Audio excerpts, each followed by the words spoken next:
Corona विषाणूमुळे जनसामान्यांचे जनजीवन विस्कळीत झाले असून समाजातील गरीब, निराधार, विधवा, दिव्यांगांना अशा अनेकांना या परिस्थितीत लॉकडाऊनमध्ये मजुरीशिवाय घरीच राहावे लागत आहे।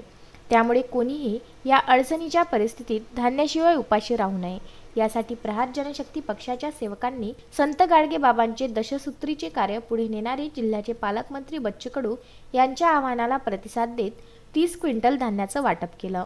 यावेळी गावातील गरीब, निराधार, विधवा, दिव्यांगांना श्री शंकर संस्थान, देवळी वेस, हिवरखेड येथे तेल्हारा तालुक्याचे तहसीलदार राजेश सुरळकर, पंचायत समितीचे बीडीओ चव्हाण, तेल्हारा नगर परिषदेचे मुख्याधिकारी मनोहर आकोटकर, आकोट येथील सुशील पुणकर, अरविंद पाटील तसेच गोपाल गुंगळ, हिवरखेड प्रहार सेवकांच्या हस्ते प्रत्येकी 5 किलो प्रमाणे एकूण 600 नागरिकांना शासनाच्या सोशल डिस्टन्सिंगच्या नियमांचे पालन करून धान्याचे वाटप करण्यात आले।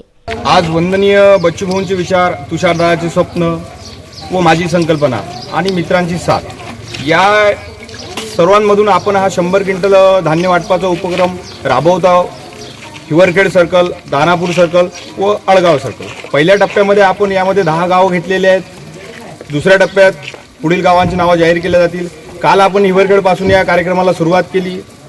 जवळपास हिवरखेडमध्ये 40 क्विंटल आपण धान्य वाटप केलं। जवळपास 800 लोकांनी या उपक्रमाचा लाभ घेतला। आज आपला उपक्रमाचा दुसरा दिवस दानापूरमध्ये।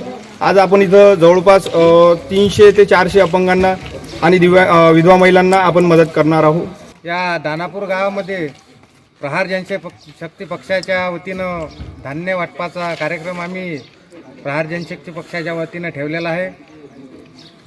लोकांना माझं प्रहारकडून आव्हान आहे की या कोरोनाच्या महामारीमुळे जे सरकारने निर्बंध लावलेले आहेत त्याचं आपण खरोखर अवलोकन केलं पाहिजे। घरातच राहा, सुरक्षित राहा आणि आपले आरोग्य चांगले ठेवा।